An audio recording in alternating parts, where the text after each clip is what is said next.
Сәлем достар, бүгін жасалу жолы өте оңай, кез келген дастарханның сәні болатын, нәзіктік салатын жасайтын боламыз. Видеоны көрместен алдымен парақшама тіркеліп, лүпіл басуды ұмытпаңыздар. Ол үшін бізге 3 қияр, 3 жұмыртқа, 2 тұздалған қияр, 200 грамм тауықтың төс еті,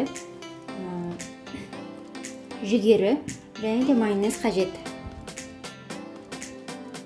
Құрамындағы барлық ингредиенттерді ұзынша етіп кесіп дайындап аламыз.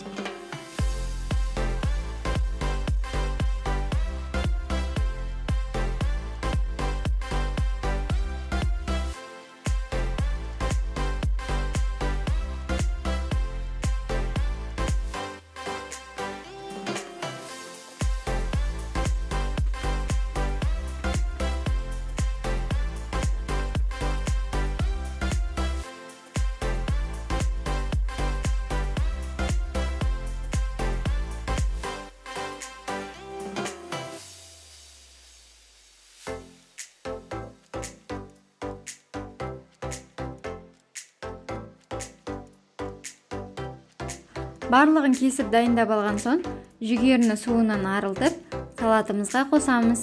Содан соң, дәміне қарай тұз және бұрыш қосып, 3 ас қасық майонезбен жақсылап араластырамыз.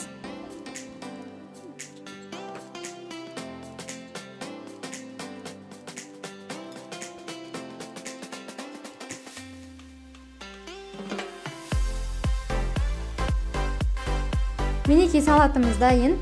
Енді бетіне әрлеу үшін үкіштен өткізілген ірімшікті себеміз. Сіздермен бірге Асылжан аптаның әр сейсенбі және бейсенбі күндері менімен бірге тағам дайындап, жақындарыңызды қуанта жүріңіздер. Астарыңыз дәмді болсын.